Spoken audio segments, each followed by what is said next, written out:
बिस्मिल्लाहिर्रहमानिर्रहीम, अस्सलाम वालेकुम and welcome to Ramzan at home.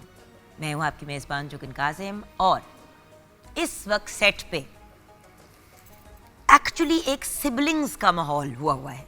क्यों कि टू माई लेफ्ट मेरे एक भाई बैठे हैं एंड टू माई राइट मेरी लाडली, वैसे तो मेरी बच्चियों की उम्र की हैं लेकिन बहनें कहती हूँ तो मेरी उम्र भी कम लगती है, तो मेरी छोटी बहनें मेरे राइट पे बैठी हैं। बहनें कहता बिल्कुल भी नहीं अच्छी लग रही। एक्चुअली सच बोलूँ तो they are like my daughters and I absolutely love them and I tell you why viewers. क्योंकि कुछ लोग ऐसे होते हैं जो आपकी ज़िंदगी में कम आपकी उनसे मुलाकात होती है लेकिन वो इम्पैक्ट छोड़ जाते हैं। अब तीनों से मुलाकात भी कराऊंगी और फिर उनकी पॉजिटिव बात भी बताऊंगी जिसकी वजह से वो जो कहते हैं ना कि इंसान आपके दिमाग में कहीं रहता है हमेशा। सबसे पहले हमारे प्यारे भाई मोहम्मद नुमान अरशद गौरी, आप ऑफिशियल नात ख्वाह हैं नेशनल असेंबली पाकिस्तान के, लेकिन उससे बढ़ के इनके साथ एक बड़ा ही खूबसूरत और प्यारा सा ताल्लुक़ डेवलप हो गया। कम अरसा हमने मतलब अभी काम किया और जान पहचान कम अरसे की है, लेकिन जो इंसान हमेशा आपको मुस्कुराहट के साथ ग्रीट करे उसमें कोई ना कोई ख़ास बात ज़रूर होगी। Thank you. तो वो कहते हैं ना कि मुस्कुराहट भी एक सदका है, तो ये तो कॉन्स्टेंटली सदका दे रहे होते हैं। अल्लाह आपको खुश रखे नुमान भाई। कलाम की तरफ बढ़ेंगे। बहुत शुक्रिया आपा, बहुत शुक्रिया। लेकिन अब मेरी लाडली बहनें, सहेलियाँ, आंटीज़, जो भी आप इनको बुलाना चाहें जो हमारे साथ हैं, जोक्स असाइड व्यूअर्स, ये दोनों गर्ल्स को साथ बुलाने का एक बड़ा बेसिक और मेन रीज़न ये है कि ये आज लास्ट शो होगा रमज़ान एट होम का एंड देन इंशाल्लाह ज़िंदगी रही तो फिर मॉर्निंग शो में फिर मुलाकात होगी। तो जब ईद और ईद की खुशियों की बात करे इंसान, तो इन दोनों से मेरी मुलाकात और अब अगर मैं कहूँ कि थोड़ा एक्स्ट्रा दोस्ती रिसेंटली हुई है, तो फिर ईद की खुशियाँ इंसान उनके साथ मनाना चाहता है या उनकी बात उससे करना चाहता है जिनके साथ कोई दिल का ताल्लुक आपका डेवलप हो गया हो, नेचुरली जिसकी तरफ हुआ हो। और ये दोनों प्यारी प्यारी गर्ल्स जो हैं ये कुछ ऐसी ही हैं, both smiling faces but one completely mad like me. मेरी तरह जो वो बच्चे नहीं होते कहते हैं रहने देते हैं जल्दी, ये वो वाली है। और मुझे इस पे कचीचियों वाला प्यार आता है। आई एम टॉकिंग अबाउट दुआ खान, जो एक बेहतरीन एक्ट्रेस और एंकर पर्सन है। हेलो प्यारी। हेलो, अस्सलाम वालेकुम। वालेकुम सलाम। ये देखे ना चीचियों वाला प्यार। लेकिन आगे बढ़ते हैं। अब ये हम सब में से ज्यादा सोबर पर्सनालिटी है, लेकिन मुझे लगता है कि दिल ही दिल में कुछ हमारे जैसी है। हमारी बहुत ही talented sports presenter, actress and host Isma Aslam हमारे साथ हैं। अस्सलाम वालेकुम। वालेकुम अस्सलाम। Thank you so much for the lovely introduction. मैं जब भी आपके शो में आती हूँ ना, बहुत मज़ा आता है। मेरा दिल करता है कि मैं बार बार आऊँ, क्योंकि इतना अच्छा लगता है आपके शो में आना, आपसे बात करना। ऑनेस्टली इस्मा, मेरे लिए बहुत बड़ी बात है कि देखो, you guys are at a certain level of fame. मैं आपको बुलाऊं, आप मेरे हमारे इस टीम के शो की मोहताज नहीं है। कि होता है ना कि कुछ लोग टीवी पे शोज़ पे जाना चाहते हैं ताकि उनको थोड़ी रिकग्निशन मिले। आप दोनों के ये मसाइल नहीं है। आप अपनी जगह एस्टैब्लिश्ड हो, अल्लाह का शुक्र है, अच्छी रोज़ी रोटी कमा रहे हो। सो द फैक्ट दैट एक आपी होने के नाते या एक माँ होने के नाते अगर मैं प्यार से आप लोगों को बुलाती हूँ शो पे, तो आप ये डिमांड नहीं करते कि वो मुझे खुद फ़ोन करेंगी तो मैं आऊँगी, ये होगा तो वो होगा। आप इतने मोहब्बत और प्यार से ओब्लाइज करते हो, तो फिर ऐसे लोगों के साथ इंसान खुशियाँ क्यों ना मनाए जिनके साथ आपका जेन्युइन ताल्लुक़ है। तो बात यहीं से शुरू करते हैं। ज़िंदगी में इस फील्ड में काम करते हुए जेन्युइन ताल्लुक़, यानी कि वो जो असल वाले ताल्लुक़ होते हैं, जिगराने वाले ताल्लुक़, जहाँ पे आप एक दूसरे के एक्चुअली क्लोज हो, एक दिखावा नहीं हो रहा कि अगला कमरे से बाहर गया तो आपने शुक्र है जान छूटी। तो ऐसे ताल्लुक़ होना कितना इम्पोर्टेंट है इस फील्ड में? आई स्टार्ट विद यू दुआ। ऐसा ताल्लुक़, पहली बात यह है, इस फील्ड में हो तो बड़ी बात है, बड़ा मुश्किल है। बड़े कम लोग हैं कि जिनके बारे में अगर आप कहें कि ऐसा ताल्लुक़ हो सकता है या वो आपको इस तरह। अब देखें ना, सपोज हर कोई ना ही आपकी नेचर का होगा, ना शायद इस्मा की नेचर या मेरी नेचर। इस तरह मैं ये नहीं कि अपनी बात करूँ, लेकिन हर कोई एक सेम नेचर का नहीं होता। बात चीज़ें डिपेंड करती हैं, आपके ब्रॉटअप पे भी डिपेंड होता है कि आपका ब्रॉटअप किस तरह हुआ है, आपको पीछे से आप क्या सीख कर आए हैं। और मेरा ख्याल है आप जहाँ पे भी दिखाते हैं ना, अपना ब्रॉटअप दिखा रहे होते हैं। तो मैंने तो अभी तक जिस तरह अभी सेट्स पे देखा तो मैं अब एक मेरा कहते हैं ना वो पंजाबी की मिसाल है ना वाह पे आ जाने थे राह पे आ जाने के राह पे आ जाने के वाह पे आ जाने आई डोंट नो। तो मेरा एक बहुत बड़ी आर्टिस्ट है इस टाइम माशाल्लाह काफ़ी एक अपने हाइप पे है, लेकिन मैं ये कहती हूँ कि उनके बारे में एक जो बिल्कुल एक वो क्राइटेरिया बना हुआ है ना कि शी इज़ ये नेवर, बिल्कुल नहीं है। मतलब आप ये समझ लें कि आपको अपनी सीट छोड़ने की देर है, वो नहीं देखेंगे कि आप सीनियर हैं मैं जूनियर हैं क्यों है कौन है, वो बिल्कुल एक चीज़ नहीं है। सिर्फ मैं बात वही आगे कि सबके नेचर में भी आपकी जैसी नहीं होती। जिस तरह आपका एक है कि आप शायद अभी भी प्यार से बात करती हैं, आई नो आप हमारे बाद भी हमें प्यार से ही बात करती हैं, हम हमें प्यारे लफ्ज़ों में ही याद रखती हैं बेबीज। लेकिन ये हर जगह भी नहीं होता। हाँ एक अगर मैं बात करूँ हमारे सीनियर आर्टिस्ट में लैला वास्ती जिनको मैंने देखा बहुत स्वीट है वो। अभी रिसेंट वो मेरी मदर का करैक्टर था, उनके साथ वो मेरी मदर बनी हुई थी, तो सब मुझे कहते थे कि यार लगती भी उनकी बेटी हो, एक जैसी शक्लें लगती है तुम दोनों की। बहुत बहुत अच्छी हैं वो, बहुत आप ना कहिएगा वेरी प्रिटी वरना लगेगा अपनी तारीफ कर। मैंने इसलिए आप पे छोड़ा ना बेटे, मैंने आपको इतने नाजों से पाल पोस के बड़ा किया, कम से कम आपको अपने अंदर गुरूर नहीं होना। नहीं बिल्कुल भी नहीं है, तकब्बुर इज वेरी बैड। मैंने इसलिए आप पे छोड़ा था कि मुझे पता था भाई आप कहेंगे मुझे। और इसी तरह बेटा आपसे कई गुना ज्यादा मैं वहां कहूंगी क्योंकि उसमें ठहराव है जो हम दोनों में शदीद लैकिंग है। अच्छा फिर और जैसे रूही आपा हैं, इन लोगों के साथ ये मुझे लगता है कि यार ये लोग टोटल ना फेयर लोग हैं। ये इन लोगों में वो नहीं है कि चलेगी ये तो मैं तो वो वाले मसाइल नहीं वो वाले मसाइल नहीं है। नहीं, बट अपनी जिंदगी में ऐसे ताल्लुक हैं, जरूरी नहीं है कि मीडिया के साथ नहीं, मीडिया नहीं है। नहीं मैं कह रही हूँ कि इस मीडिया में काम करते हुए हमारे जो ताल्लुक होते हैं, चाहे वो घर पे भी हों, घर पे हैं। जैसे मेरी बचपन की जो फ्रेंड्स हैं सनम एंड मशल, ये मेरी कजन्स भी हैं और मेरी बेस्ट फ्रेंड्स भी हैं। Obviously I have got other friends as well, but ये मेरे पहले दोस्त थे ना। बिल्कुल। These were my first friends and my sister who is older than me and she is more like a mother, even though सिर्फ 2 साल बड़ी हैं। बट वो 3 लोग हैं जो मेरा कंफर्ट है, बिल्कुल, जिनके पास मैं जाती हूँ जब मैं तकलीफ में होती हूँ, जब मैं किसी सिचुएशन में फंसती हूँ। अच्छा मैं आपको एक बात ऐसे दोस्तों की बात कर रही हूँ। अब सपोज ये होता है ना कि जब आप बहुत परेशान हो या हो किसी से शेयर, अच्छा मेरा वो नहीं होता, मैं मतलब शेयर नहीं करती किसी से मेरी, लेकिन है मेरी फ्रेंड है, वो दरअसल मेरी टीचर थी, फिर वो मेरी बेस्ट फ्रेंड बन गई। हमारी दोस्ती को 14 साल हो गया, यानी मैं 5 में थी तब वो फर्स्ट। ये कहने लगी थी इतनी तुम्हारी उम्र नहीं है जितनी पुरानी दोस्त। नहीं वो मैं 5 में थी, उनके पास ही पढ़ती थी और तब वो आईकॉम कर रही थी और वो मेरी बेस्ट फ्रेंड और मेरी एक वाहिद वही दोस्त है। वो कहते हैं ना सलाम दुआ तो मेरी सबसे है, लेकिन दोस्त मेरी माँ बाप हमेशा यही कहते थे बड़े होते कि एक हाथ पे अगर अपने टोटल दोस्त जिनको आप फोन करें, जो अगर आप अल्लाह माफी दे आखिरी सांस लेने या जो आपके लिए गोली खा लें, बिल्कुल, तो 5 भी हो जाएं तो बहुत बड़ी बात है। What about you? Yeah, I've got 2-3 connections like this. बहुत रेयर होता है ऐसे connections आपका किसी के साथ बिल्ड हो जाना कि आप वही बात है कि वो आपके लिए कुछ भी करें और आपको भरोसा हो उन पे कि आप जिंदगी का कोई भी मामला आप शेयर कर सकते हैं उनके साथ और वो आपको सपोर्ट करेंगे। अगर किसी और कैपेसिटी में नहीं तो एटलीस्ट आपको जो इमोशनल सपोर्ट है वो मिलेगी वहाँ पे। तो इस तरह के कनेक्शंस हैं और मुझे लगता है बहुत ज़रूरी है। मीडिया की फील्ड में नहीं है क्योंकि आपको पता है सेट्स पे जब हम होते हैं तो इतना टाइम नहीं होता कि आप बैठ के बातें करें, आप सब अपने अपने काम में बिजी होते हैं। बट वो जो इन्होंने बात की मैं उसको भी थोड़ा सा उस पर ऐड करना चाहूँगी।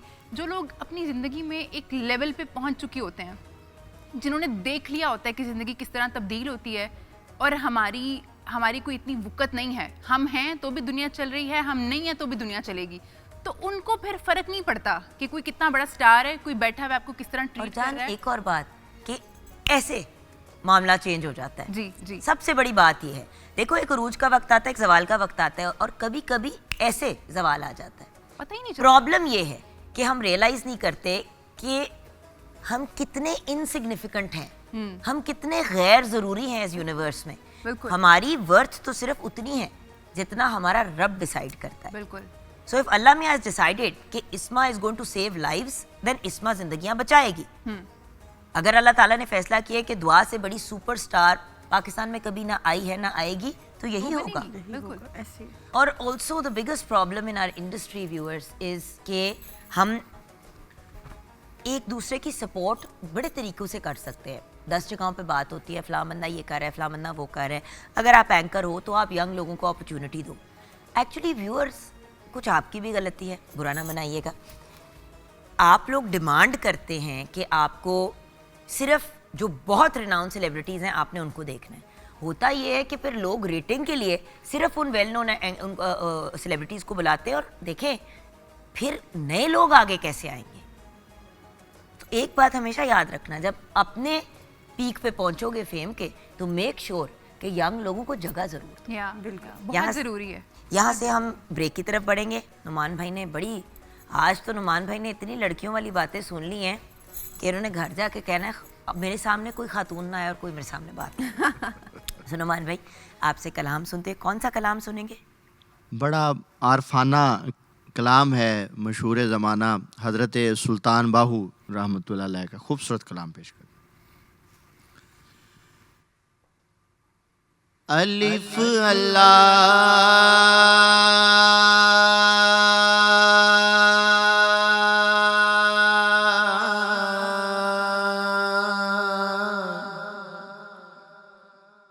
चंबे दी बूटी मेरे मन विच मुर्शद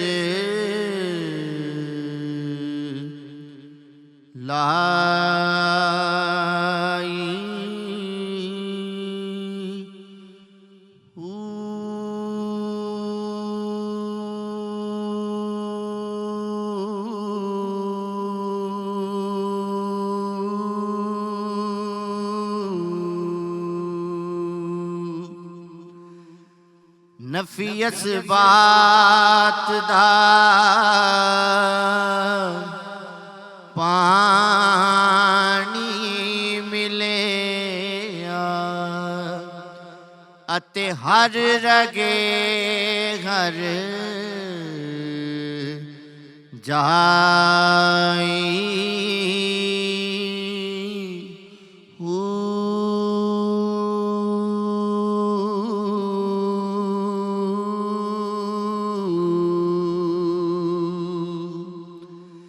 ते अंदर बूटी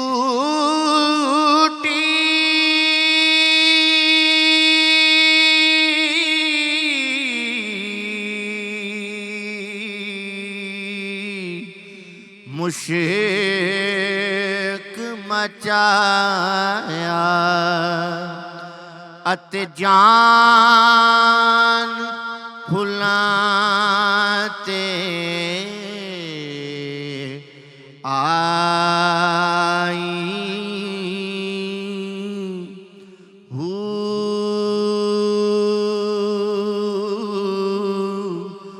बुगदाद शहर दी की ये निशानी उच्चियां लम्मियां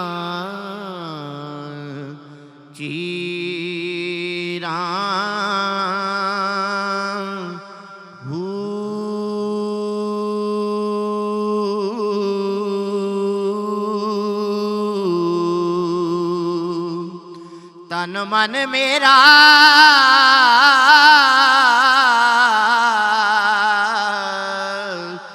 पुरजे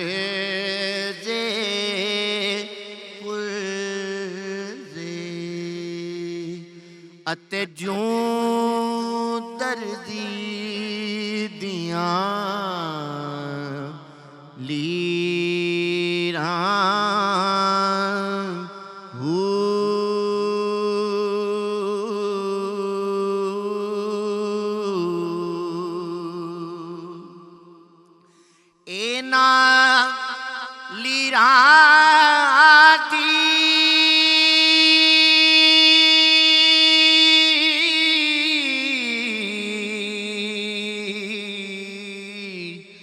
गल कफनी पाके अते रल सा संग फकीरां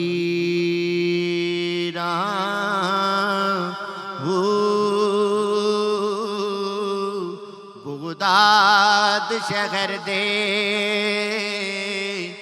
मैं टुकड़े मंगसां अते करसां मीरां मीरां हो सुन फरियाद पीरां दिया पीरा ते मैं अर्ज सुनावां किनू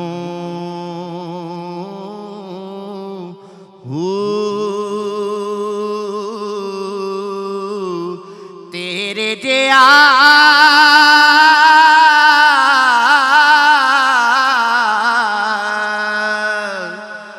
मैनू होर ना कोई अते मैं जइयां लख तैनू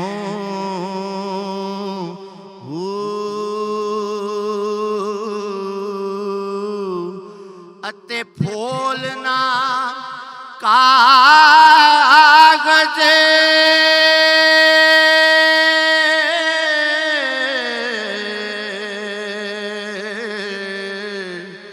बदियां वाले अते दर तो दिखना मैनू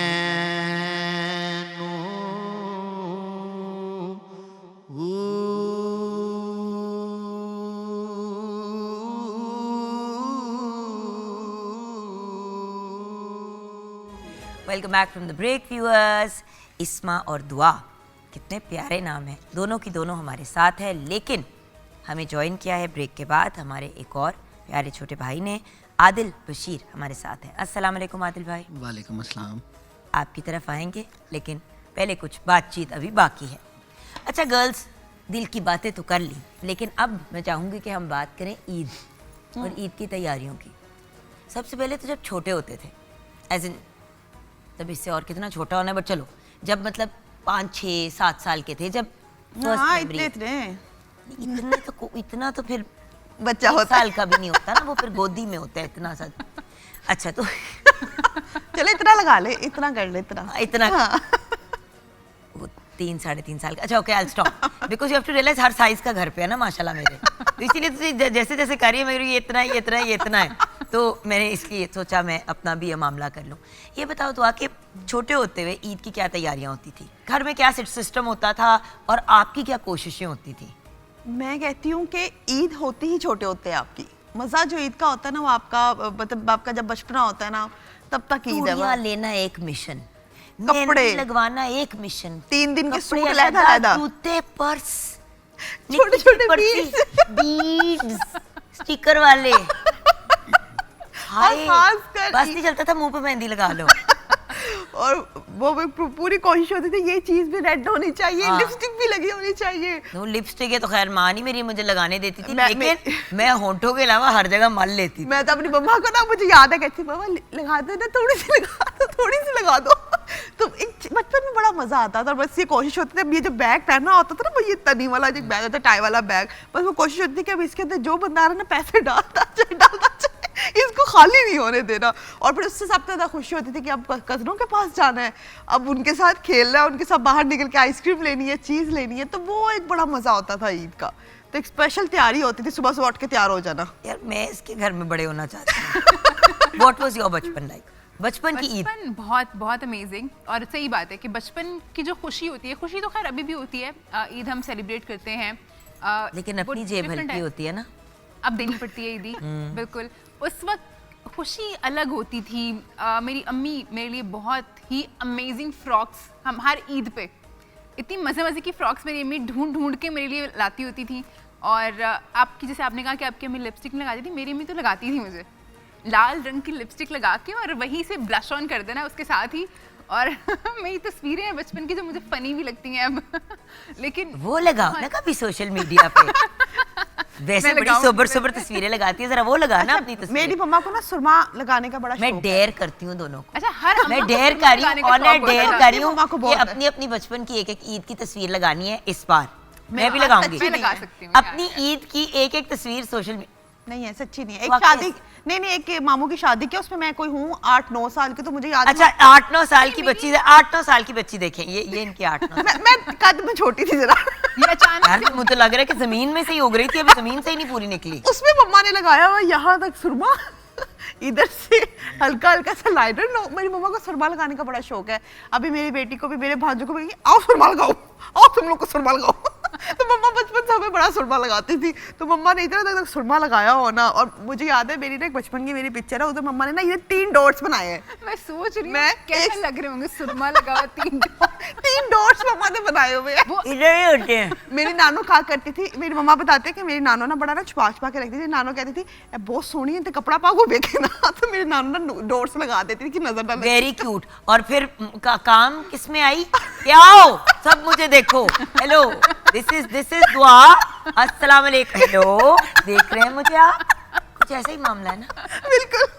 अच्छा, ये वाली खुशफहमी मेरे घर वालों ने मुझे कभी नहीं डाली कि मैं प्यारी हूँ। मेरे भाई तो हमेशा मुझे कहते देखा है अपने आप को देखा है। अच्छा, मेरा- भाई मुझे ऐसे बस होते एक हैं। बात बताओ, मुझे भी सारे घर वाले कहते थे ये मुंह मसूर की दाल।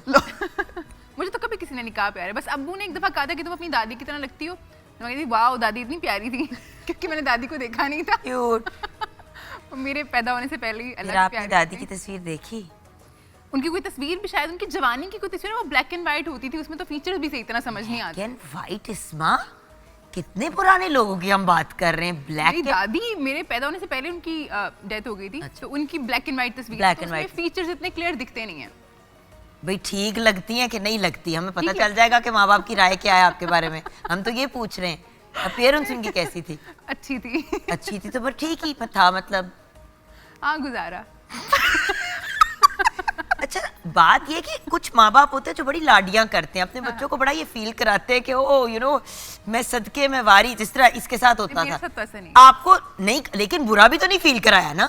वो अब्बू ने नहीं कराया। बस ये मुंह मसूर की दाल मेरे दिमाग में इम्प्रिंटेड है, ये मुंह मसूर की दाल, ये मुझे कहा जाता था। और दूसरी बात, बतीसी देखी है इसकी? अच्छा, ये ये तो अम्मी मुझे भी कहती कहते थी, थे। आपकी तो मुझे अम्मी भी कहती थी। दांत इसके सही नहीं है। दंद वेखे सु। हाँ हाँ, ऐसा तो बिल्कुल। मैं मतलब अब दंद भी हैं और माशाल्लाह खानदानी डांट है, तो अब मतलब मैं वो भी ना दिखाऊं? नहीं, अच्छे खासे तो हैं। ऐसे ही घर वालों को वो घर की मुर्गी दाल बराबर होती है ना। जब गूगल में वो जमाना आ गया जब आप ढूंढ सकते थे तस्वीरें, तो मैंने सबसे पहला काम किया कि मैं दांतों को देखूं ऑनलाइन जाके। मुझे इतना कॉम्प्लेक्स था अपने दांतों के बारे में, और जब पता चला कि ठीक है तो अब आप देखें अंदर ही नहीं जाते वापस। आप माशाल्लाह बहुत खूबसूरत हैं। ये तो घर वालों को नहीं आपने अच्छे मेरी लगते बहन हैं नहीं सबसे। देखी ना, असल हसीन तो मेरी बड़ी बहन है, तो मैं पार्ट 2 जरा ठीक नहीं निकला। होता है ना कि जो मेन फिल्म होती है वो बहुत बड़ी हिट हाँ, पाए, तो कोई बात नहीं, हमारे घर में भी और ऐसा जो सिस्टम है। सेकंड आती है, जो सीक्वल या प्रीक्वल आता है, वो जरा ऐसा होता माठा है। सा होता है। बट एनीवे, ईद या अराउंड द कॉर्नर है, तो आप क्या ईद विशेस देना चाहेंगे अपने फैंस को? अच्छा, ईद विशेस सबके लिए एक ही है, एक मैसेज है छोटा सा, जो कि मैं समझती हूँ कि समटाइम्स ऐसा होता है कि ईद वाला दिन खास कर ये होता है कि जब हम अपने बच्चों को ईदी दे रहे होते हैं ना, तो हमारे घर में भी कुछ बच्चे ऐसे होते हैं, खासकर हमारे जो मेड होती हैं या उनके कोई बच्चे होते हैं, तो हम लोग एक चीज़ के ऊपर फोकस नहीं करते हैं कि बच्चे तो बच्चे हैं ना, सेम होते हैं, तो उनकी कहीं ना कहीं नज़र होती है जब आप अपने बच्चों को ईदी दे रहे होते हैं। तो मैं ये समझती हूँ कि जो ईद का त्यौहार है उस दिन आप थोड़े बहुत पैसे उन बच्चों को बाहर वो देने चाहिए, अपने इर्द गिर्द जाके बिल्कुल। बच्चों को कोई ना कोई छोटी मोटी ईदी दे देनी चाहिए।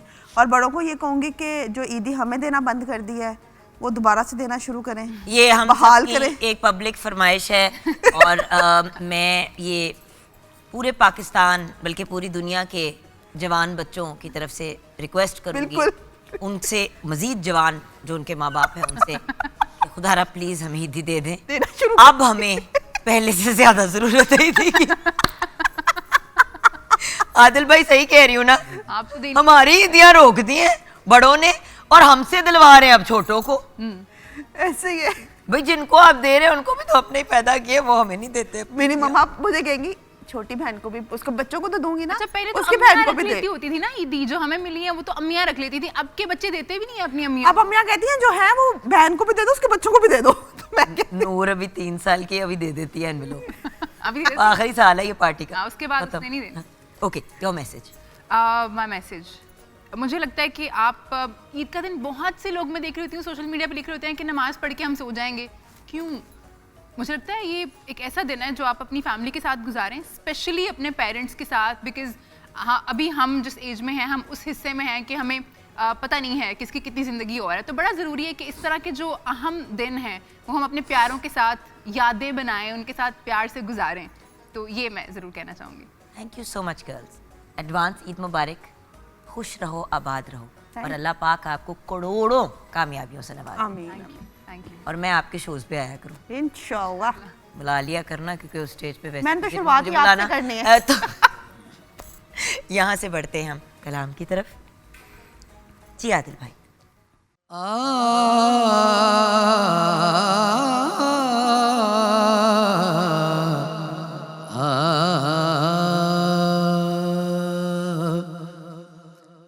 सज्जन पार ते मैं अनतारू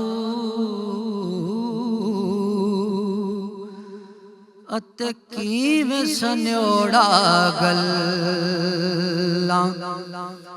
अते किवें सन्योड़ा गल्लां विच चनाब वगेंदा माही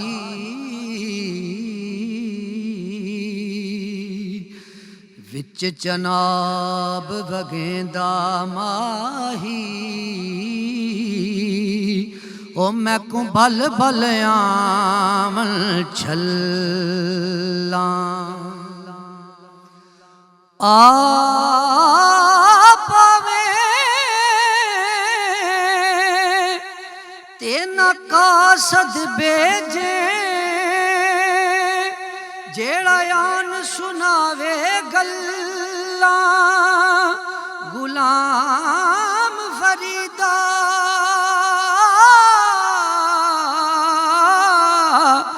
इत्थां दम ना मारी इत्थे पुठियां लैंदियां खल्लां हो इत्थां मैं मुठड़ी नित जान बलब माही हुश वसदा विच मुल्क अरब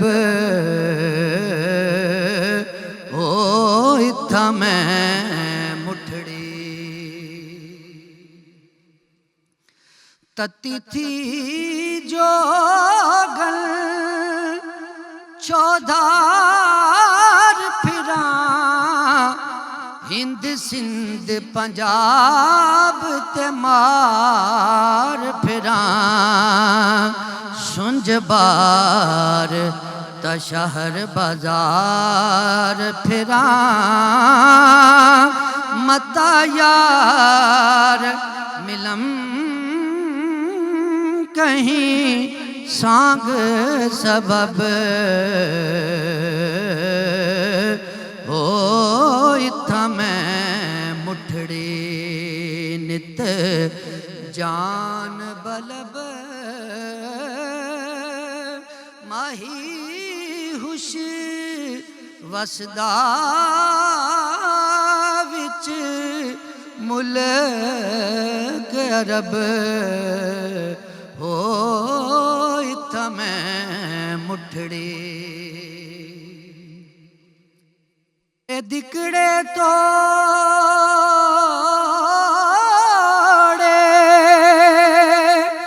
खाम दिहां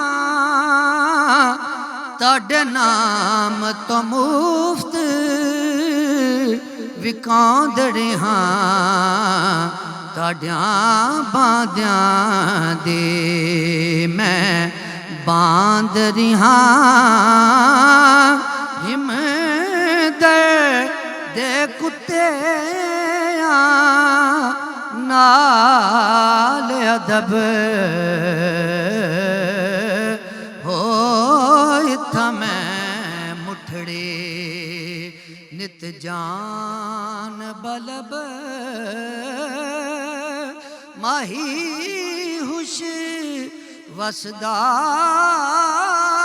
विच मुल्क अरब हो इत्था मैं मुठड़े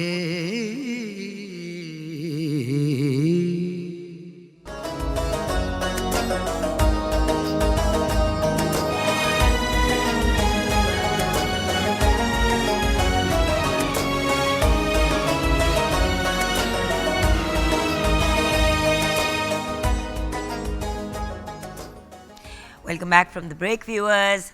ब्रेक के बाद हमें ज्वाइन किया है हमारे प्यारे भाई मोहम्मद बिनियामीन महबूबी ने। अस्सलाम वालेकुम भैया। भैया आपके नाम का मतलब क्या है? ये हज़रत यूसुफ अलैहिस्सलाम के भाई का नाम था बिनियामीन जी। हज़रत याकूब अलैहिस्सलाम के बेटे का नाम था। माशाल्लाह, lovely name and very different माशाल्लाह से। और अब बढ़ते हैं मेरे प्यारी सी, मेरी लाडली सी, लगती तो एक्ट्रेस या मॉडल है लेकिन हैं consultant nutritionist, dietitian and aesthetician as well as a corporate wellness expert, doctor Varda Sikandar. अस्सलाम वालेकुम। वालेकुम अस्सलाम, thank you so much for having me. कैसी हैं आप? मैं बिल्कुल ठीक हूँ। बिल्कुल छोटी सी बेबी गर्ल लग रही हो और हो भी छोटी सी, लेकिन बड़े बड़े काम करती हो।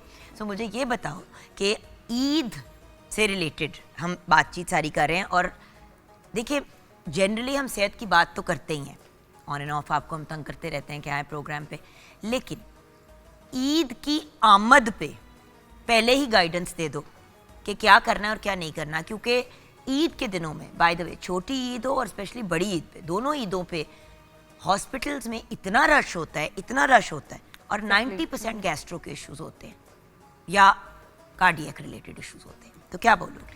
अच्छा, सबसे पहले तो जैसे कि ये मीठी ईद होती है ना, तो मीठी ईद के साथ ना लोग इस चीज़ को बड़ा, एक हमारा खूबसूरत रिचुअल भी है कि मिठास के साथ जो है वो ज़्यादा से ज़्यादा घर में मीठी चीज़ें बन रही होती हैं। ईद से पहले ही प्लानिंग हो रही होती है। खा के आप जाते हो नमाज के लिए? नमाज के लिए जिसके घर जाना है, मीठी ईद में ईदी के साथ शीर खुरमा नहीं है और खीर नहीं है तो वो ईद नामुकम्मल है। तो इस चक्कर में सबसे पहले तो एक चीज़ होती है कि मीठा हम बहुत ज़्यादा कंज्यूम करने लग जाते हैं। डायबिटिक लोग प्लीज़ एहतियात करें। एग्जैक्टली एक तो डायबिटिक पेशेंट्स, दूसरा जब रमज़ान में हम लोग बहुत ज़्यादा डाइट कॉन्शियस हुए होते हैं, फिर रमज़ान के बाद फ़ौरन जब जैसे सा डाइट कॉन्शियस समोसे, पकौड़े, दही बल्ले, जलेबियाँ किसने नहीं खाई? हर बंदे ने खाई हैं। मगर सब कह रहे हैं हम डाइटिंग पे हैं और हम जो है ना ईद के लिए फिट हो रहे हैं, ट्रांसफॉर्म होने के लिए। तो सबसे पहले एक तो मेक श्योर दैट कि अपना जो ग्लूकोज लेवल है उसको मेंटेन रखना बड़ा ज़रूरी है। ज़रूरी नहीं कि आप जितने घरों में ईदी देने जा रहे हैं उतने घरों में आपने मीठा खाना है। तो आप अगर ठीक है, इट्स अ ब्यूटीफुल रिचुअल, आप 1 टीस्पून जो है वो ले लें, पोर्शन साइज का ख्याल मीठा करना है क्योंकि 1 किलो शीर खोरमा रात तक मुकम्मल नहीं करना ना एक इंसान। एग्जैक्टली और वो जो मेहमान आप किसी के घर गए और वो कह रहे हैं कि जी ये डोंगा आपने ख़त्म करके जाना है, तो उसको आपने दिल पे बिल्कुल नहीं लेना। और जो है वो आप जैसे पोर्शन साइज में रहते हुए 1 चम्मच। उसके अलावा कुछ ऐसे मीठे भी हम डेली बेसिस पे, जैसे ईद का मौका है उसमें बनाएं, जो जैसे नेचुरल फ्रूट्स हैं। आप जैसे फ्रूट चाट का कॉन्सेप्ट है वो आप ईद पे भी रख सकते हैं। खजूरों का कॉन्सेप्ट जो है वो रख सकते हैं कि आर्टिफिशियल मीठे जो हैं उन्हें परहेज किया जाए। इसका बड़ा एक बेहतरीन हल ये है, ऑब्वियसली इसमें थोड़ी सी क्रीम यूज़ होती है, लेकिन अगर घर की बनी हुई मलाई हो तो क्या बात है। बिल्कुल आपने खजूर लिया, आपने अगर डिजर्ट्स बनानी है, आपने खजूर लिया, उसमें बादाम डाला, जिस तरह हम इफ्तारी पे अक्सर रखते थे। जी बिल्कुल। तो आपने खजूर लिया, उसमें से गिटक निकाली या जो उसका बीज है वो निकाला, उसके अंदर आपने बादाम रखा और ऊपर से आपने हल्की सी मलाई डाल दी। बिल्कुल, चीनी डालने की जरूरत ही नहीं है, माशाल्लाह खजूर इतना मीठा होता है। एग्जैक्टली तो इस तरह के डिजर्ट्स, अच्छा उसमें तो ये आपने बड़ा अच्छा आइडिया दिया कि पोर्शन बड़ा कंट्रोल रहता है कि वो एक खा के ही वो बड़ी फुलनेस की जो है वो फील आ जाती है। उसके साथ साथ डिहाइड्रेशन बहुत बड़ा मसला, हर घर जा रहे हैं कार्बोनेटेड ड्रिंक्स, अपने घरों में भी जो कार्बोनेटेड ड्रिंक्स हैं उनका बहुत ज़्यादा कंजम्पशन हो जाता है, तो उस हवाले से थोड़ा अवॉइड करें। पानी, नींबू पानी, फ्रेश जूसेस, उनको ज़रा ज़्यादा एम्फेसाइज किया जाए। और ईद के मौका पे इट्स नॉट कंपल्सरी कि आपने जंक बहुत ज़्यादा खाना है और एक वक्त में 5 से 6 ऑप्शन जो है वो लेने हैं। एक बात मैंने ज़रूर व्यूअर्स आपसे रिक्वेस्ट करनी है, जो आपने भी देखा होगा और मैं भी ऑब्ज़र्व करती हूँ। देखिए, आपके जिस्म को आदत पड़ी हुई है कि आपने इफ्तारी से सहरी तक के टाइम में खाना है। सहरी के बाद आपका पेट पिछले 30 दिन से या 29 दिन से खाली रहा है। बिल्कुल। अब एकदम से जैसे ही ईद आती है, चले आपने सुबह खा लिया, फजर से पहले आपने अपना नाश्ता कर, मतलब फजर के टाइम ले लिया, आप yes. उठे, वोटेवर आपने नमाज शमाज पढ़ी, उसके बाद जब आपने ईद की नमाज के लिए निकलना है, आप मीठा खा के निकल रहे हैं, तो आप अपना नाश्ता करके निकलें, Exactly. जाएं, अपनी नमाज पढ़ें, और फिर जब खाने का वक्त है, दोपहर के खाने का, तो हाथ हौला रखें। आप अपने सिस्टम को शॉक में भेज देते हैं। हाँ, एग्जैक्टली। ये वो वाली बात है कि आप रात के 2 बजे, मतलब आप सो रहे हैं और एकदम से आप रात के 2 बजे जाके बहुत कुछ खा लें और फिर आप वापस सो जाएं। ये जैसे आपने स्टार्ट में ही बात की, गेस्ट्रो अस्पताल में जो है वो रश यही चीज़ करती है कि हम लोग अपने ऊपर इतना ज़्यादा बर्डन डाल लेते हैं। ईद का मौका है, रात को 12 बजे पिज़्ज़ा पार्टी ज़रूर होनी है। अगर जो है वो दोपहर का वक्त है, उसमें मैक्सिमम स्नैकिंग जो है वो हो रही होती है। तो इसलिए ईद के मौका पे बैलेंस डाइट जो है उसको थोड़ा सा मद्देनज़र ज़रूर रखें। ठीक है, इन अ ब्लू मून ओकेजन्स आते हैं तो उस पे आप ख्याल रखें। दूसरा, जैसे अगर दावतों वाला सीन है तो उसमें रायता और सलाद उसको मत भूलें। जब रायता और सलाद जो है वो हम ज़्यादा लेंगे तो ऑब्वियसली ज़रा हमारा खाने का इंटेक जो है वो रेगुलर रहेगा। और उसके साथ साथ बहुत अहम है, जैसे नींबू पानी, इस तरह की चीज़ों को एम्फेसाइज किया जाए बजाय कि कोल्ड ड्रिंक्स और कार्बोनेटेड ड्रिंक्स जो हैं उसके इस्तेमाल से।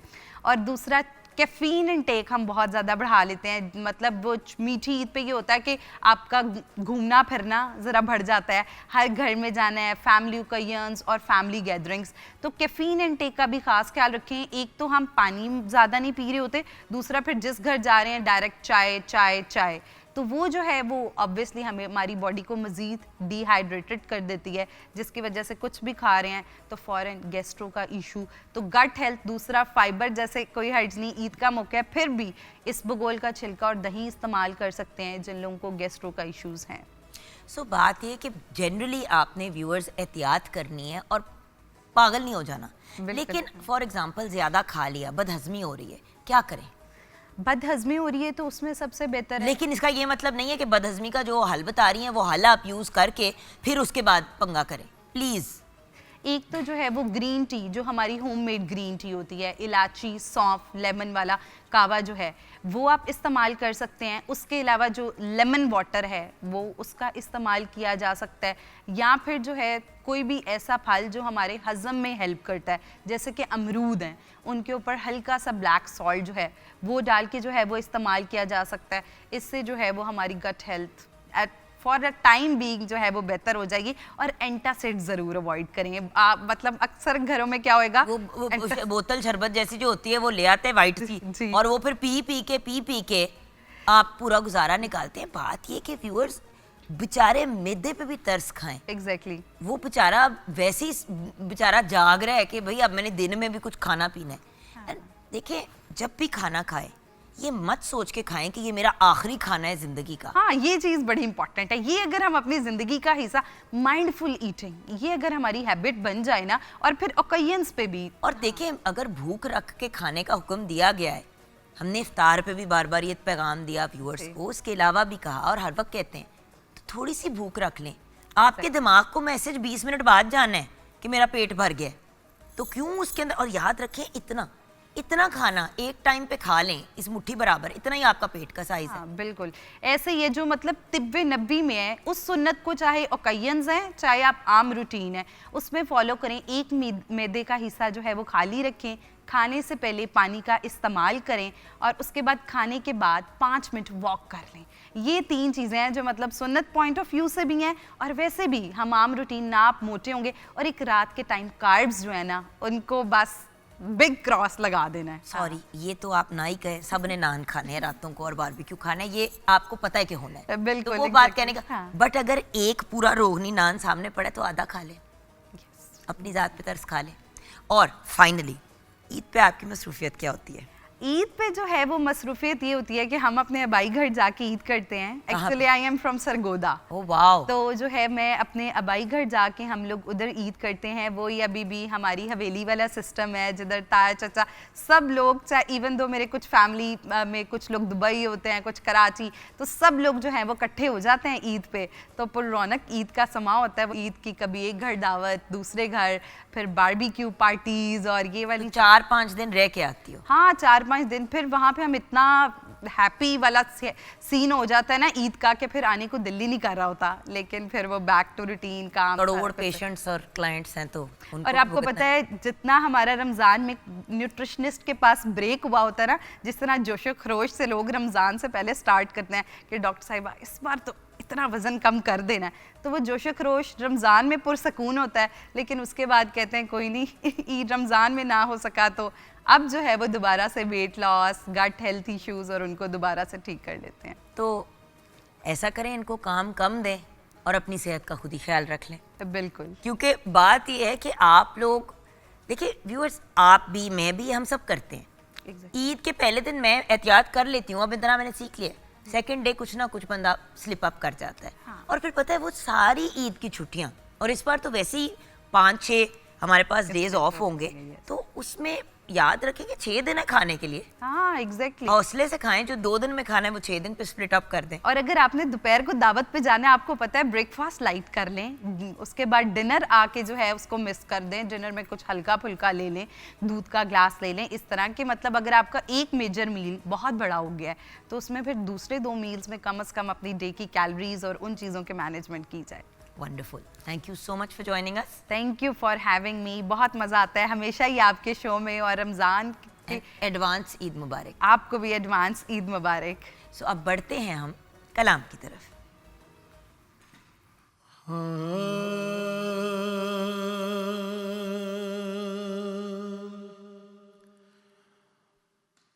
पढ़ने दा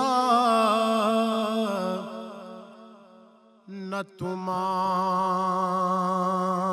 करी ते ना आखी मैं पढ़िया।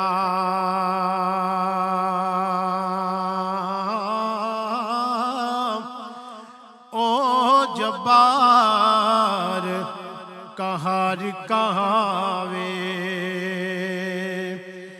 मत्ता रोड सुटे दुध कड़े। ओ जब्बार कहार कहावे मत्ता रोड सुटे दुध कड़े।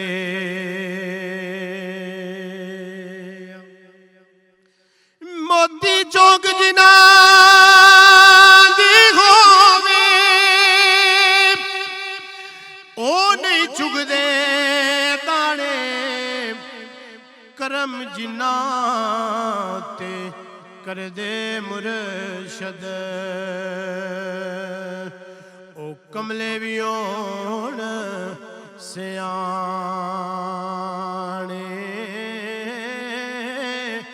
करम जिन्ना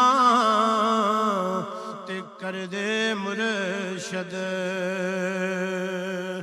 ओ कमले भी होण सियाणे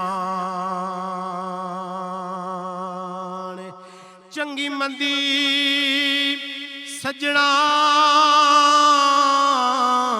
कोलू है ते साएवारी हो जांदी।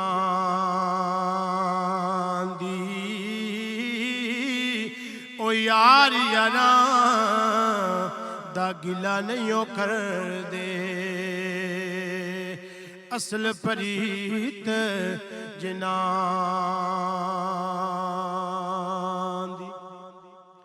असला नाल जे नेकी करिए ओ नस्लां तीक नहीं भुल दे। ओ बेनस्लां नल नेकी जे करिए उते फुल कन्या नल तुल दे ओ बेनस्लां नाल नेकी जे करिए उते फुल कंडियां नाल तुल दे बेकदरां दी यारी कोलू तोबा लख लख वारी ओ चंगा होया लड़ नेड़ियों छुट्टा किते उम्र नी बीती सारी चंगा होया लड़ नेड़ियों छुट्टा किते उम्र नी बीती सारी।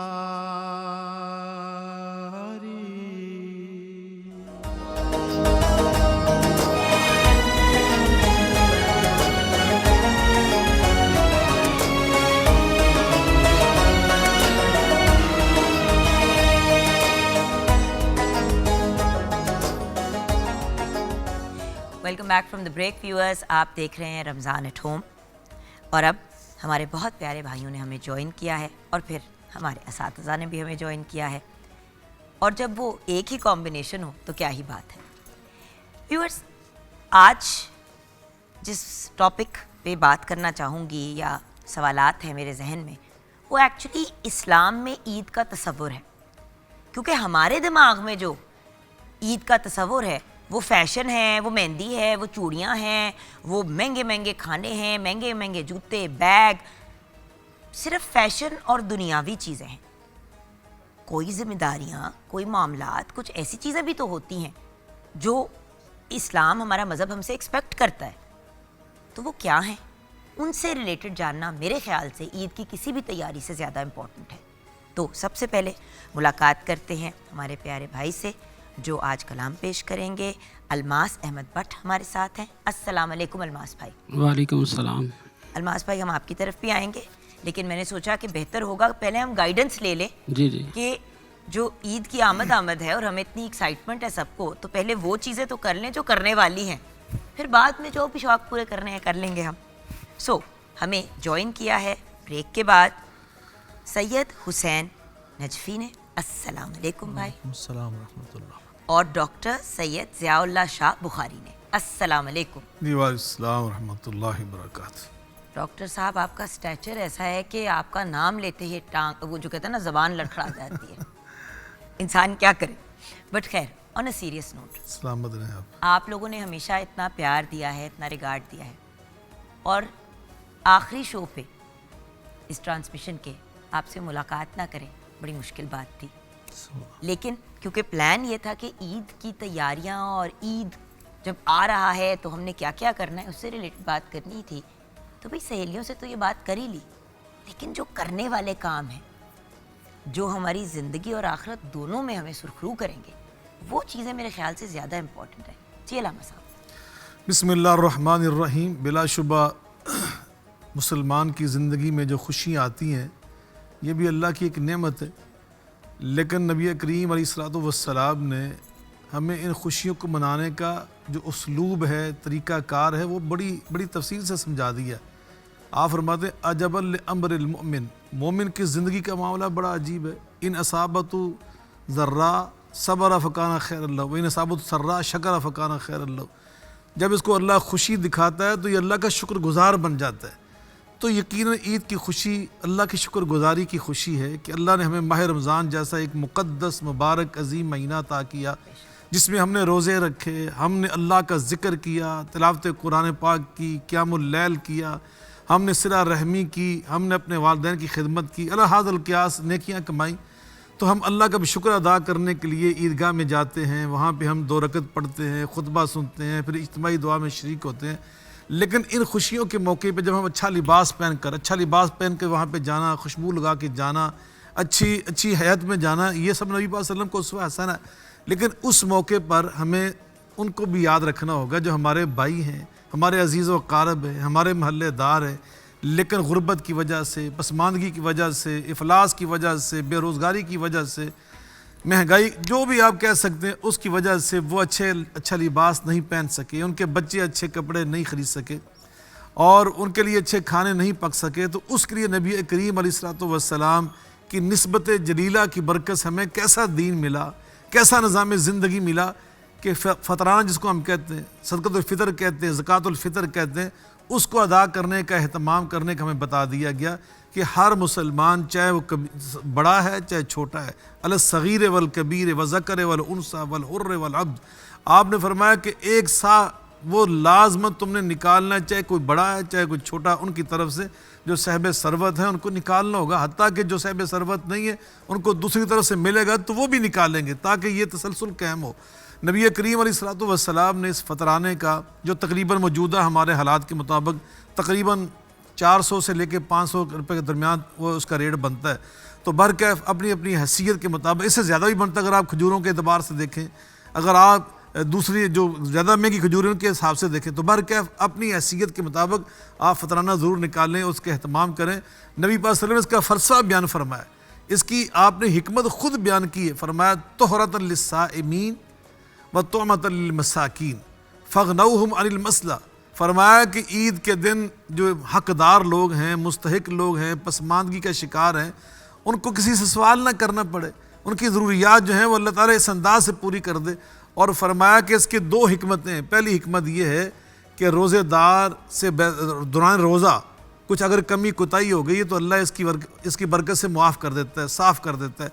और दूसरी इसकी हिकमत ये है कि फरमाया जितने सफ़ेद पोश लोग हैं और उनके पास वसाइल मौजूद नहीं थे, तो अल्लाह पाक इस फ़तराने की बरकत से उनको उस दिन गनी कर देता है और वो गनी होकर उनके घरों में भी अच्छे खाने पकते हैं, उनके बच्चे अच्छा लिबास पहन लेते हैं। एक बात यहाँ पे मैं वाज़ेह करना चाहता हूँ, अगर आपकी बरादरी में, आपके महल्ले में, आपके पड़ोस में, आपके अज़ीज़ व अक़ारब में अगर कोई हक़दार है, आप उसको ज़रूर ये फ़तराना दे सकते हैं, लेकिन इसमें एहतमाम कीजिए, उनकी दिलदारी करें, दिल शिकनी ना करें। उनको ये बताने की ज़रूरत नहीं होती कि हम फ़तराना दे रहे हैं, आप ईद के गिफ्ट के नाम पे भी दे सकते हैं, खुशी के नाम पे भी दे सकते हैं, ताकि उनकी दिलजोई हो, उनकी दिल शिकनी ना हो। जी हुसैन भाई। बिस्मिल्लाहिर्रहमानिर्रहीम। एक तो ईद है और दूसरा फ़तराना। ईद का मतलब औद से है, बाज़गश्त, कि इंसान सारे साल में अलाइक़ दुनियावी में इतना मुनहमिक होता है, खुदावंद मुताल इस माह मुबारक रमज़ान में उसको एक ख़ास जो है ना वक्त इनायत फरमाता है कि इसमें साबिक़ू इलल खैरात, कि इंसान मुसाबका करता है, अपने आप की तरबियत करता है, वो तरबियत उसको दोबारा मबदा की तरफ बाज़गश्त करती है। ईद औद से है, औद करना यानी बाज़गश्त करना, यानी मबदा की तरफ बाज़गश्त करना, और फिर अपने आप को आदत देना उन चीज़ों की तरफ कि जिसके हदफ के लिए खुदावंद मुताल ने आपको तख्लीक किया था। बड़ा बेहतरीन है, 30 दिन खुदावंद मुताल ने हर नेकी का 10 बराबर सवाब रखा है, तो हर दिन 10 दिन के बराबर सवाब। इसी वजह से कहा जाता है कि ईद के दिन तो रोज़ा रखना हराम है, ईद के दिन 6 दिन मज़ीद रोज़ा रखा जाए, क्योंकि वो 6 दिन भी 60 दिन के बराबर, ये 30 दिन 300, ये 30 दिन 300 के बराबर, तो 360 दिन यानी पूरे दहर के बराबर, ऐसे पूरा साल ही उसने रोज़ा रखा हो। इसी वजह से मुस्तहब है कि इंसान माह रमज़ान के बाद एक दिन जो रोज़ा ईद उल फितर का है वो हराम है, लेकिन 6 दिन बाद में रोज़ा रखे। अब ये जो फितराना है ये क्या वाजिबात दीनी में से है, जैसे आयत कुरानी इसके अंदर है और इमाम सादिक़ अलैहिस्सलाम से भी रिवायत है कि क़द अफ़लह मन तज़क्का व ज़करा अस्म रब्बिही फ़सल्ला, कि फलाह पा गया वो शख्स के जिसने ज़कात दी। ये ज़कात से माना ज़कात फ़ितरा है कि क़द अफ़लह मन तज़क्का, यानी रोज़ा रखा है, रोज़ा रखने के बाद ये जो ज़कात फ़ितराना ये वाजिबात खिलकत में से है। एक और इमाम सादिक़ अलैहिस्सलाम से रिवायत है कि वो फरमाते हैं कि मेरे ग़ुलामों की तरफ से, मेरे बच्चों की तरफ से, खा छोटे हों या बड़े हों, सब की तरफ से फ़ितरा अदा करो कि मैं डरता हूँ कि उनके ऊपर फ़ौत से। पूछा फ़ौत से क्या मराद? फ़ौत से मराद क्या? मर्ग यानी मौत, यानी एक किस्म का बीमा है, ये बीमा पॉलिसी है। यानी आप ये फ़ितराना अदा करें, आपके लिए सलामती के लिए है। और ये कितना है? ये 1 सा है, 1 सा, जो आप 1 सा से मराद तकरीबन 3 किलो बनता है। ये 3 किलो है। अगर पाकिस्तान में उम्र गंदम खाते हैं तो 3 किलो गंदम जो उसका रेट है उसके मुताबिक देना है। अगर ज़्यादा चावल खाते हैं तो चावल के मुताबिक, अगर खजूर खाते हैं तो 3 किलो खजूर, या इसी तरह अगर जौ खाते हैं तो 3 किलो जौ, लेकिन पाकिस्तान में ज़्यादातर गंदम खाते हैं। ये नहीं हो सकता कि आप निस्फ चावल का दें और निस्फ यानी गंदम का दे दें कि जी हम चावल, या चावल को आप की रेट के मुताबिक चलेंगे या सारा का सारा जो है ना उसके मुताबिक देंगे। और सादात जो हैं, मखसूसन सादात, उनके लिए ये है कि वो फितराना, जो गैर सादात है वो फितरिया सादात को नहीं दे सकते जो वो है। ये फ़र्क है। ये सदका है, सदका वाजिबा, जिस तरह ज़कात माल नहीं दी जा सकती सादात को, उसी तरीके से ज़कात फ़ितर, हाँ सादात खुद सादात को दे सकते हैं। यानी सादात सैयद का फ़ितरा है तो आगे किसी कोई सैयद जो है वो मुस्तहिक है तो वो उसको दे सकता है, तो वह वैसे हो सकता है। ये फ़र्क है थोड़ा सा कि इसकी तरफ ही तवज्जो करना चाहिए। लेकिन ये वाजिबात में से हैं। बाद समझते हैं कि हमने रोज़ा नहीं रखा तो फ़ितरा हमने क्या देना, कि फ़ितरा तो मुकम्मल रोज़ा था, तो लेकिन नहीं, फ़ितरा सब पर वाजिब है, खा किसी ने रोज़ा रखा है माह मुबारक में या नहीं रखा, फ़ितराना सब पर वाजिब है। और एक और रिवायत है इमाम बाक़िर अलैहिस्सलाम से कि जिस तरीके से तशहुद बिदून सलावात बर मोहम्मद व आल मोहम्मद तकमील नहीं पाता, इसी तरीके से रोज़े बिदून फ़ितराना के तकमील नहीं पाते।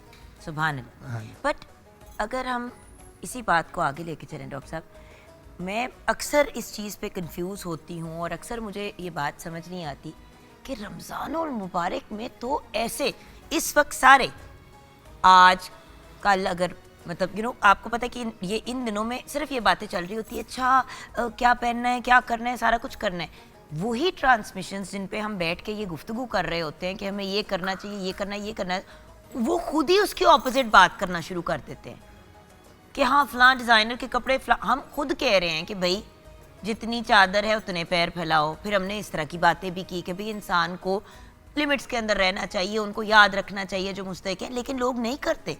रमज़ान की सारी लर्निंग चांद रात को क्यों ख़त्म हो जाती है? ऐसे होता है कि जैसे दिमाग डिलीट हो जाता है, फिर जब रमज़ान मुबारक की आमद होती है एकदम से लोगों के दिमाग वापस ऑन हो जाते हैं, जैसे होता नहीं रोबोट को ऑफ कर दिया और ऑन कर दिया, तो 11 महीने फिर ऑफ हो जाते हैं सारे। सॉरी ज़रा सख्त बात है, लेकिन मैं चाहूँगी कि आप इस पे ज़रूर हमारे व्यूअर्स को गाइडेंस दें। जो बयान यकीनन बैसियत मुसलमान हमें माह रमज़ान से हासिल होने वाले असबाक और दुरूस को याद रखना चाहिए। ये हमें आइंदा जो 11 माह है उनकी ट्रेनिंग और तरबियत देने के लिए और इन असबाक को याद करवाने के लिए ये साल के बाद अल्लाह हमें बतौर नेमत अता करते हैं। तो इसलिए तो ये बड़ी अच्छी बात आपने कही है कि हमें चाँद रात में या ईद के दिन इन असबाक को फरामोश नहीं कर देना, इनको हमने याद रखना है, इनको हिर्ज़े जहाँ बनाना है, इनको अपने दिल दिमाग में हमने रासिक करना है, इन पर अमल पैरा होने की कोशिश करना है। लेकिन इसके साथ साथ ये मैं कहना चाहूँगा कि इस्लाम दीन फितरत है। मेरी बयान ये दीन फितरत है, इंसानी जो फितरत है ना, जो हम बयान कर रहे हैं ना, ये फितरत है कि हम बाद को चीज़ें भूल जाते हैं, तो ये इंसानी फितरत है। तो इस्लाम दीन फितरत है, तो इसने ज़बरदस्ती नहीं हमारे साथ की और ज़्यादा सख्ती भी नहीं की। ला इकरा फिद्दीन, ये दीन ज़्यादा सख्ती का कायल नहीं है। हाँ, कुछ ना कुछ आपको याद रहना चाहिए, 100% नहीं तो कम अज़ कम। इसका एक वाक़या भी आता है हदीस पाक में। जनाब अबू सदीर रज़ी अल्लाह अन्हु आ रहे थे, तो आगे से एक सहाबी और आ रहे थे, तो उन्होंने कहा, उनका नाम था हंज़ला रज़ी अल्लाह तआला अन्हु। कहा हंज़ला क्या हाल है? कहने का नाफ़िक़ हंज़ला अपने बारे में कहते हैं मुझे लगता है कि मेरे अंदर तो मुनाफ़िक़त आ गई। वो कैसे होगी, तुम तो बदरी साहबी। उन्होंने कहा कि मैं जब रसूलुल्लाह सल्लल्लाहु अलैहि वसल्लम की खिदमत में हाज़िर होता हूँ ना, तो मेरे ईमान की, मेरे जज्बे और शौक़ की कैफियत कुछ और होती है, और जब मैं अपने घर में आ जाता हूँ, बीवी बच्चों में बैठ जाता हूँ, बाज़ार जाता हूँ, तो वो कैफियत नहीं रहती। तो उन्होंने कहा ये कैफियत हमारे ऊपर भी तारी हो जाती, चलो हम इकट्ठे चलते हैं, 12 नबी में जाके पूछा। आपने जो जवाब दिया ना वो बड़ा अजीब था, रूह परवर था। फरमाया अल्लाह के बंदो, कभी ये कभी वो, यही एक मोमिन के लिए काफ़ी है। अगर वही कैफियत तुम्हारे ऊपर तारी रहने जो मेरी बारगाह में होती है, लसाफ़तुकुमुल मलाइका, तो फिर मदीने की नुकरों पर फरिश्ते खड़े हो जाए तुम्हें सलाम करने के लिए, मुसाफे करने के लिए। तो यकीनन एक मुसलमान माह रमज़ान में आकर उसका जज्बा और होना चाहिए, इसमें कोई शक नहीं।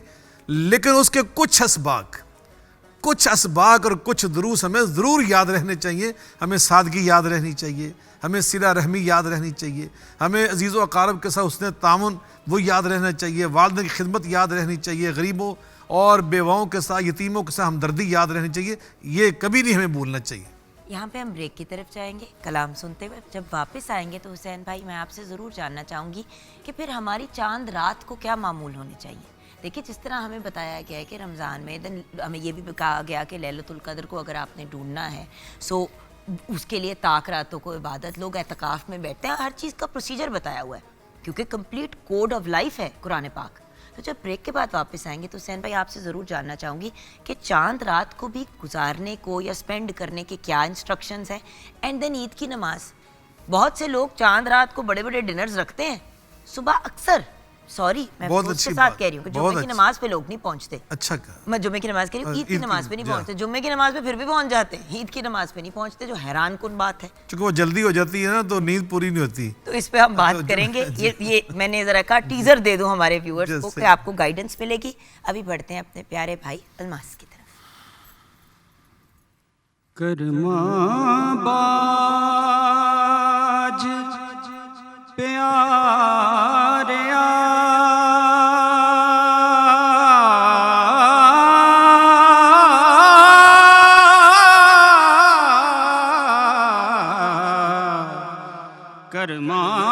करमाबाज प्यारिया जून कोई ना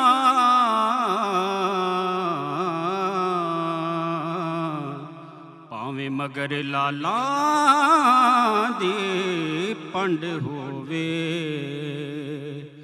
बीजी कणक ते उग पुगाठ पैंदा बीजी कणक ते उग पुगाठ पैंदा भावें खास न्याई वाली वंड होवे करमाबाज प्यारिया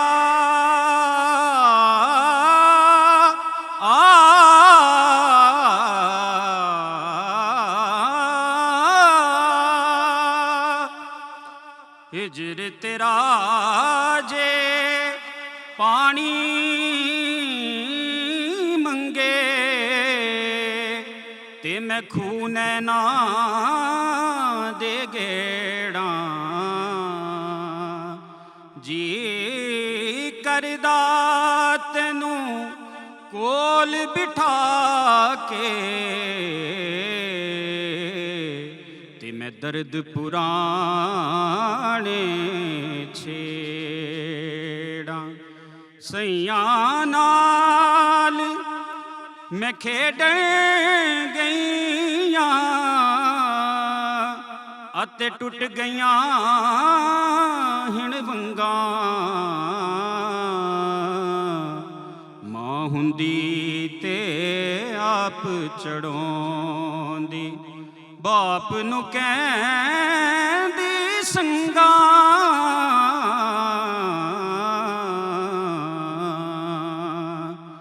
ले ओ यार हवाले रब दे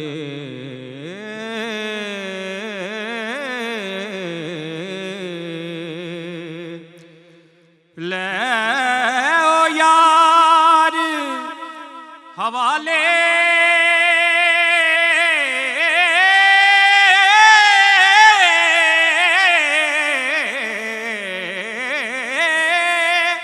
रब दे मेले चार दिनां दे उस दिन ईद मुबारक होसी जिस दिन फेर मिलांगे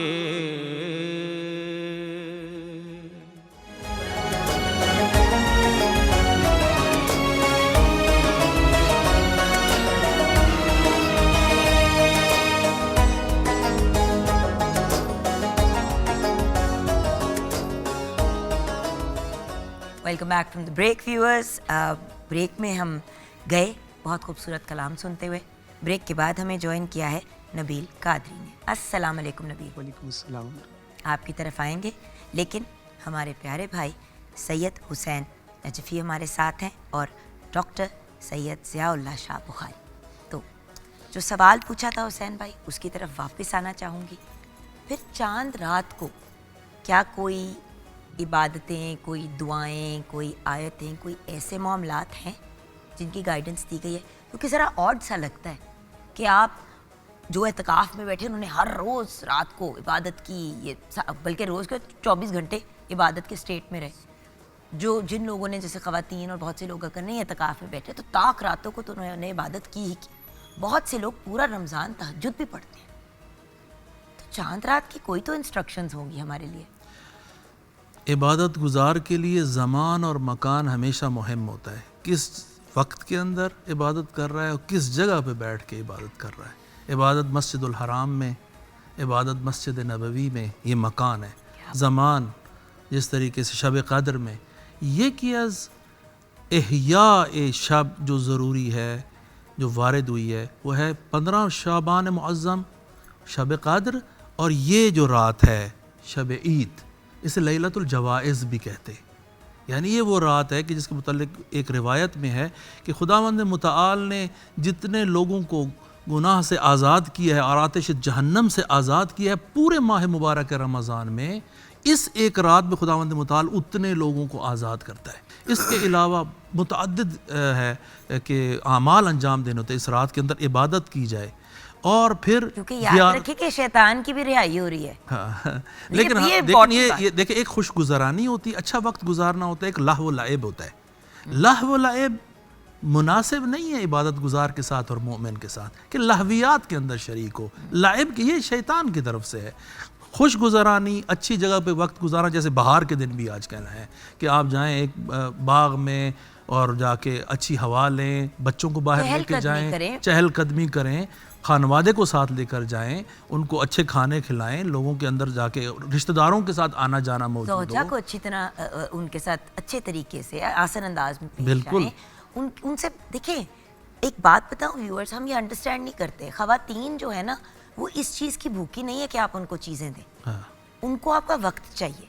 तो मर्द हज़रात से स्पेशली रिक्वेस्ट करूंगी कि चांद रात पे जो ये होता है ना कि चले रोडों पे निकलें और ये करें और वो करें, आप घर पे बैठ के अपनी फैमिली के साथ गेट टुगेदर करें। लेकिन इस दिन को समझने की बड़ी ज़रूरत है। ये रात अज़ लिहाज़ शरई इस रात को समझना, और जो ईद का दिन है, ईद का दिन और ईद की जो रात है ना, ये लहवियात में और लाइब में गुजारने के लिए नहीं है, ये बड़ा मुक़द्दस दिन है।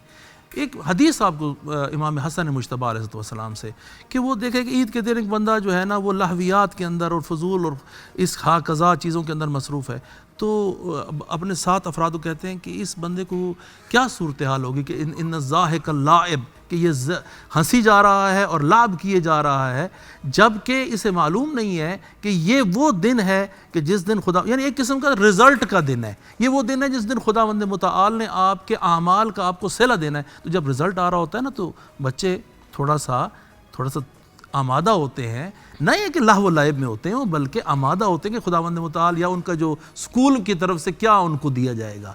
तो इंसान अपने आप को इस दिन की हैसियत को देखे, और ये वो दिन है कि जिस दिन के अंदर खुदावंद मुतआल की एक रिवायत में है कि अल्लाह ताला अपने फ़रिश्तों को भेजता है और वो उन फ़रिश्तों को मुख्तलिफ़ कूचों के अंदर वो खड़े हो जाते हैं और कहते हैं या उम्मत मोहम्मद उखरिजी, कि ए उम्मत मोहम्मद निकलो तुम अपने घरों से, किसकी तरफ, इला मुसल्लाकुम, अपने नमाज पढ़ने की जगहों की तरफ जाओ। क्या बात। और वो नमाज पढ़ने की तरफ जब जाते हैं तो खुदावंद मुतआल कहता है कि मैंने अपनी इज्जत और जलाल की कसम, तुम अपनी दुनिया का मांगोगे तब भी दूंगा, आखिरत का मांगोगे तब भी मैं तुम्हें इनायत करूंगा। और वो जो तुमने गुनाह किए हैं, मैं असहाबुल खुलूद, यानी वो जो हमेशा रहने वाले बेहश्ती लोग हैं, उसके सामने तुम्हें रुसवा नहीं करूंगा। यानी इस दिन इस तसव्वुर के साथ आपने ईद के अंदर जाना है। और फिर ईद में जाते हुए तस्बीह और तकदीस और तहलील, यानी और बाज़ में है कि वो जो तस्बीहात नहीं है जो हम लब्बैक अल्लाहुम्मा लब्बैक लब्बैक इन्नल हम्दा वन निअमता व लक वल मुल्क ला शरीका लक लब्बैक, ये शब ईद मगरिबैन के वक्त जब चांद रात हो जाती है, मगरिबैन के वक्त और फजर की नमाज के वक्त, और जब आप जा रहे हैं मुसल्ला की तरफ, उस वक्त ये तलबिया कहें कि आप अल्लाह को लब्बैक कहने जा रहे हैं।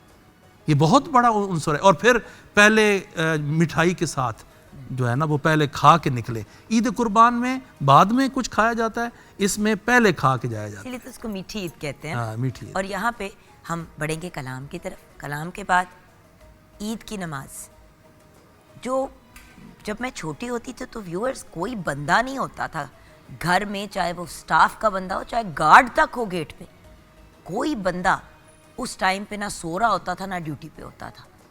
हर मर्द जो है वो मस्जिद की तरफ उसका रुख होता था।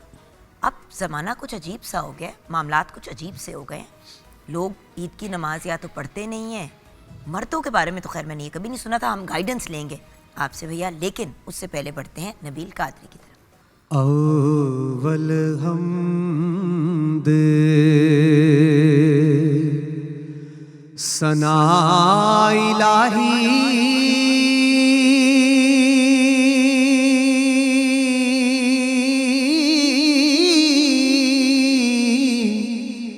जो मालिक हर हरदा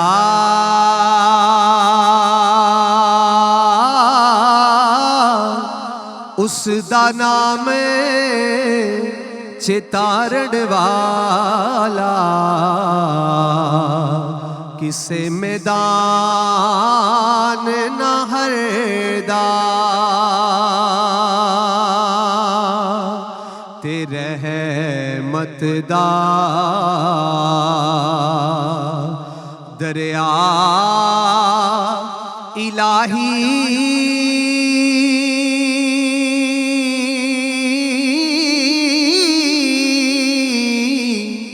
अते हर दमी वगदा तेरा जे एक कतरा बख्शे मैनू ते कम बन जांदा मेरा ते जे मैं वेखां अपने अमला वल्ले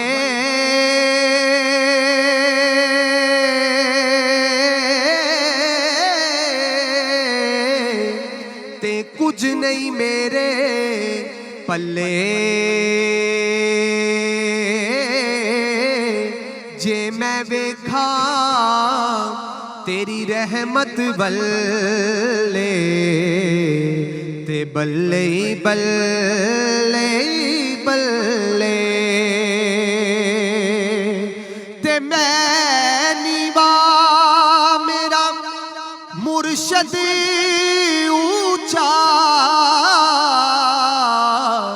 ते मैं उचिया दे संग लाई सदके जावा ऐना उचिया कोलो जिन्ना नीविया नाल निभाई ते लै ओ यार हवाले रब दे ते मेले 4 दिना दे उस दिन ईद मुबारक हो सी ते जिस दिन फेर मिलांगे उस दिन ईद मुबारक हो सी ते जिस दिन फेर मिलांगे। माशाल्लाह माशाल्लाह, सुभान अल्लाह। और अब बढ़ते हैं अपने उस सवाल की तरफ जो ईद की नमाज से रिलेटेड है। ईद की नमाज बाजमात जाके घर के सारे मर्द हजरात के, मर्दों के लिए कितनी इम्पॉर्टेंट है और ख़वातीन के लिए कितनी इम्पॉर्टेंट है, और ऑफ कोर्स अगर फ़िक़्ह में थोड़ा डिफरेंस है तो वो भी क्लियर कर दीजिएगा, क्योंकि ये भी एक इम्पॉर्टेंट बात होती है, क्योंकि कोई भी हम किसी को नाराज़ नहीं करना चाहते, हम पर्सपेक्टिव्स दोनों शेयर करते हैं।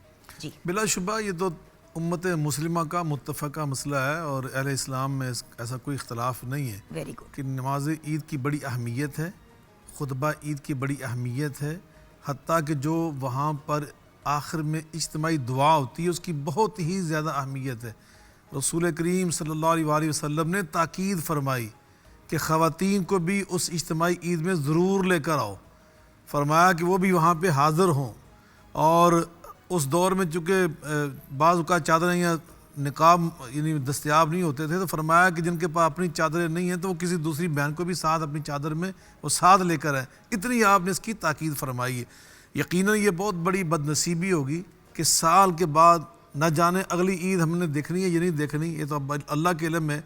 तो हम क्यों इस ईद के मौके पर इतनी बड़ी बदनसीबी के शिकार हो रहे हैं कि नमाज ईद का अल्लाह ने हमें मौका दिया, खुतबा ईद का हमें मौका दिया है, और अगर हमने माह रमज़ान में रोज़े रखे हुए हैं, क़यामुल लैल किया हुआ है, फ़तराना अदा कर लिया है, तिलावत कुरान से अल्हम्दुलिल्लाह अपने सीने को मुनव्वर कर लिया है, तो ईद का दिन तो अल्लाह से इनामात हासिल करने का दिन था, अल्लाह ताला से बख्शिश हासिल करने का दिन था, अल्लाह की रहमतें समेटने का दिन था और अल्लाह से मांगने का दिन था। तो हम उस मांगने वाली कैफियत से क्यों महरूम रह रहे हैं? अल्लाह ख़ुद कुरान मजीद फ़ुरक़ान हमीद में हमें ख़ुद ऐलान कर रहा है, वक़ाल रब्बुकुम उदऊनी अस्तजीब लकुम, और मेरे बंदो आके मुझसे मांगो, हल मिन साइलिन फ़अतिया, हल मिन मुस्तग़फ़िरिन फ़अग़फ़िर लहू, हल मिन मुस्तरज़िक़िन फ़अरज़ुक़ लहू। रिज़्क़ चाहिए मांगो मुझसे आकर, अगर तुम्हें अपने गुनाहों की बख्शे चाहिए तो वो मुझसे अर्ज़ करो, कोई और सवाल वो पेश करो। हम तुमाइल बकरम में कोई साइल ही नहीं, राह दिखलाएं किसे कोई रह रवे मंजिल ही नहीं। तो हमें तो अल्लाह से जाकर मांगना चाहिए इस मौके पर। इसलिए मैं उन तमाम भाइयों से अर्ज़ करना चाहता हूँ जो ईद की रात, जिसको हम चांद रात कहते हैं, उस रात को ज़ाया ना करें इन चीज़ों में, बल्कि उस रात में भी बड़ा ही ये इस्तेहबाब का मामला है कि इंसान नफल पढ़े, 2 नफल कम अज़ कम पढ़े, ताकि वो जो तसलसल पिछड़ा वो बरकरार रहे और अल्लाह से कबूलियत की दुआ मांगे, रब्बना तक़ब्बल मिन्ना इन्नका अंतस समीउल अलीम। या अल्लाह जो हमें नेकियां कमाई से कबूल फरमा, अगर कोताही होगी तो हमसे दरगुज़र फरमा। तो हमें नमाज ईद का बहुत अहतमाम करना चाहिए।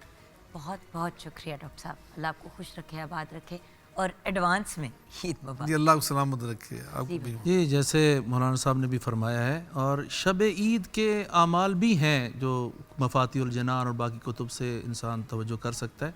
उसमें से एक है कि शब ईद को भी गुस्ल करना है और रोज़े ईद को भी गुस्ल करना है।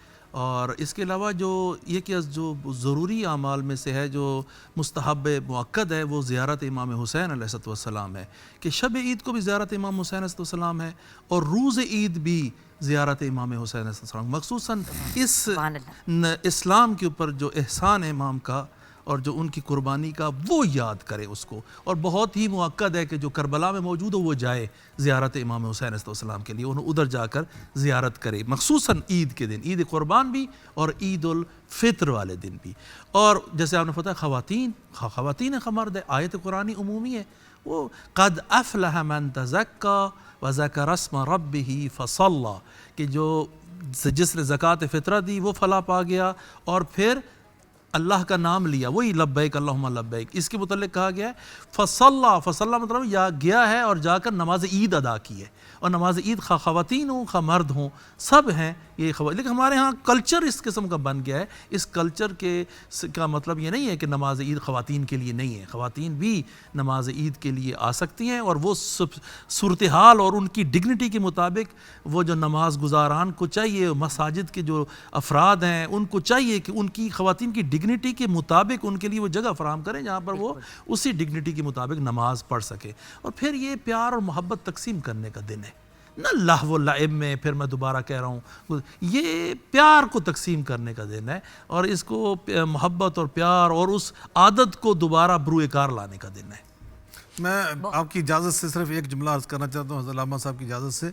जब ईद पढ़ने जाएँ तब भी, जब वापस पलटे रास्ता बदल कर तब भी तकबीरात का एहतमाम करें। अल्लाहु अकबर, ला इलाहा इल्लल्लाह, अल्लाहु अकबर वलिल्लाहिल हम्द, अल्लाहु अकबर कबीरा वल्हम्दुलिल्लाहि कसीरा व सुब्हानल्लाहि बुकरतम व असीला। यही तहलीलात तकबीरात ये इंतहाई इस्तेहबाब है कि दो नमाज के बाद भी और ये आने जाने के वक्त ही पढ़ना ज़रूरी है। बहुत बहुत शुक्रिया। अब मुझे लग रहा है कि ट्रांसमिशन को हम सही तरीके से आसान अंदाज में एंड कर रहे हैं। जैसे हमने बादब अंदाज में अपनी ट्रांसमिशन का आगाज़ किया उसी तरह उसको एंड करें, ये मेरी सबसे रिक्वेस्ट है। होता ये है कि जो आखिरी रोज़ा या आखिरी रोज़ों के दिन होते हैं सबके तेवर बदल जाते हैं और आप सबको पता है आप कौन कौन है, मैं भी उनमें से रह चुकी हूँ। सो मेरी रिक्वेस्ट है कि जो काम कर रहे हैं उसको फिर मुकम्मल भी आसान अंदाज से करें। इंशाल्लाह ज़िंदगी रही तो व्यूअर्स नेक्स्ट टाइम मुलाकात होगी मॉर्निंग एट होम में। और बढ़ते हैं अपने बहुत ही प्यारे छोटे भाई बिलाल मोइन की तरफ।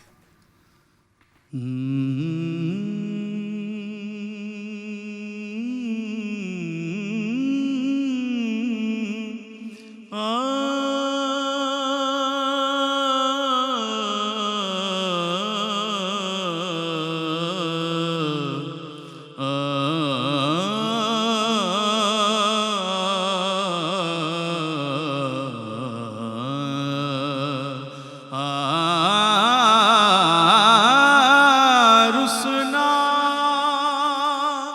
सांवलिया हुण मुद्दतां बीत गईयां दिल विच दर्द हजार मुद्दतां बीत गईयां पीर पयंबर तेनू चाहदे गौस कुतब सब दे बांदे कौन मोहम्मद